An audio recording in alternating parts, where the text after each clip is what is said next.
Ya, teman-teman semua, jadi dalam membuat kolam ikan koi ini ada beberapa hal yang harus diperhatikan. Pertama, tentunya ada bagian filter kolam, ya. Nah, filter kolam ini biasanya ditutupi oleh papan-papan atau nanti bentuknya bisa apa. Itu pertama, sehingga tidak hanya air itu berputar putar di kolam, tapi memang harus difilter dah seperti itu. Dan dan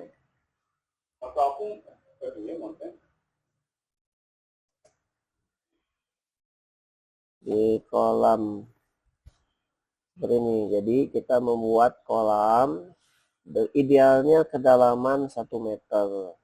Nah, model yang sekarang banyak diminati itu adalah kolamnya tidak 1 meter ke dalam tanah total, tetapi juga muncul di permukaan. Jadi bisa nampak ikan koi dari depan dengan dindingi kaca, ya, dengan dindingi kaca. Jadi ke atas 50 cm dan ke bawahnya 50 cm. Itu. Jadi satu itu ya, filter harus ada filter. Kedua, kedalaman ideal bagus 100 cm minimal, ya. Dan itu juga harus diperhitungkan keamanan dari sekitar. Kalau yang punya balita tentunya harus memiliki pengaman, double pengaman kalau perlu, ya, apa bentuknya, eh, pagar atau seperti apa. Nah, itu jadi yang kedua itu kedalaman. Nah, kita buka sekarang filter, eh, dalam filter kolam itu apa saja, ya.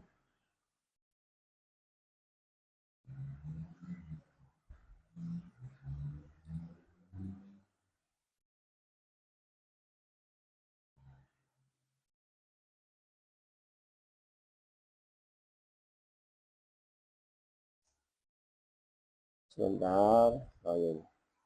Nah, ini ada filternya dengan disekat-sekat. Kita menyebutnya ini adalah chamber chamber kolam koi, ya, chamber kolam koi, filter, chamber filter maksudnya. Jadi satu tadi harus ada filter, kedalaman ideal 1 meter.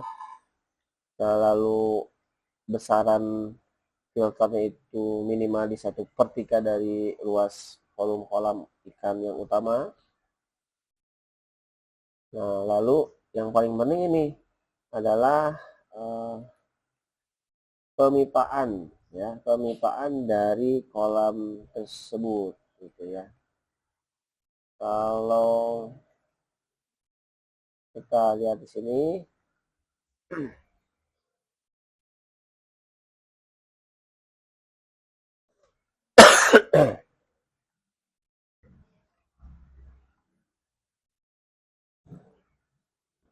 nah, nanti kita akan sama-sama jelaskan bagaimana pemipaan dari filter. Memang ini agak rumit, jadi memang membuat kolam ikan koi itu tidak bisa asal ada pipa untuk bisa air berputar, tetapi juga bagaimana didesain untuk bisa um, kedepannya kolam koi ini di maintenance dalam hal membersihkan filter, sehingga ketika maintenance kolam koi itu, ketika ingin membersihkan kolam koi itu tidak dikuras habis airnya, ya, kasihan, karena memang ikan koi ini karakternya mudah stres, sehingga ketika ada perubahan drastis dari air kolam, apalagi sampai dikosongkan, itu tentu jika tidak paham dengan caranya memang bisa seperti itu, tapi ketika memang tidak paham malah jadi stres, malah jadi masalah baru.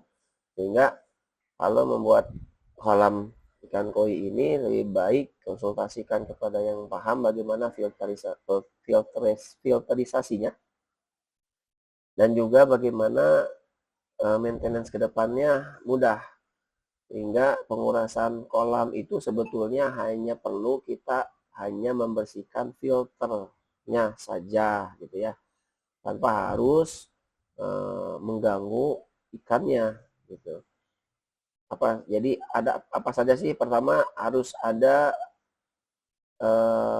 desain dari struktur pipa dari kolam utama ke kolam ke filter ya. Jadi di sini pertama harus ada pipa pembuangan dari kolam utama ke filter, lalu ada pipa antar chamber ya. Di sini kita memakai metode filternya menggunakan pipa angsa. Jadi seperti leher angsa ya. Jadi air itu mengalir dari filter pipa angsa ini. Jadi ada pipa chamber. Tadi pertama ada pipa pembuangan dari kolam pertama, kedua ada pipa chamber, ketiga ada pipa backwash. Jadi bagaimana menguras filter tanpa kita harus membongkar filternya, dengan sistem mengangkat beberapa pipa maka kotoran akan terbuang. Itu yang ketiga, pipa backwash. Nah, setelah itu juga ada namanya pipa arus. Jadi dalam hal ini dari filter chamber ikan tadi akan yang sudah melalui media filter, maka akan menghasilkan air yang bersih dan sehingga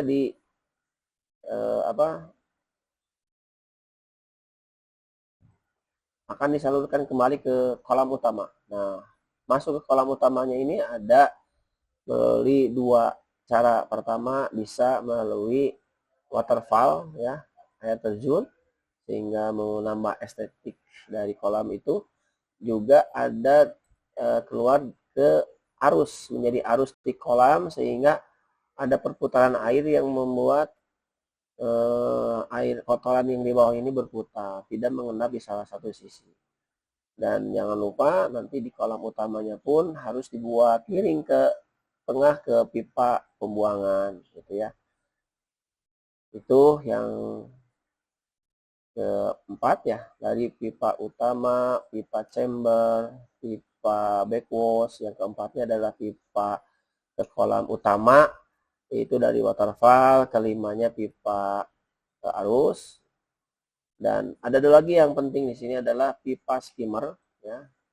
Nah, skimmer ini fungsinya untuk membuang kotoran yang terapung ya ini.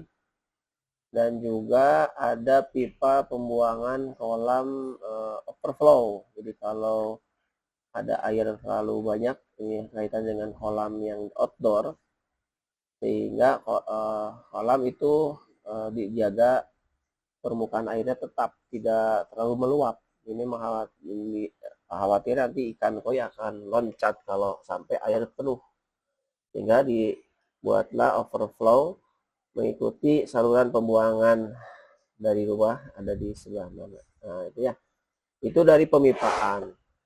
Kalau dari mesinnya, dari kebutuhan elektriknya, sebetulnya minimal menggunakan 3 alat elektronik. Pertama tentu pompa untuk mengangkat air, tadi mensirkulasikan air.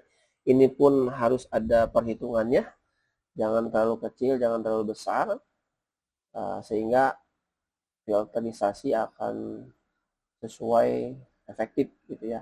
Lalu yang kedua adalah pompa mesin aerator, ini untuk menambah oksigen.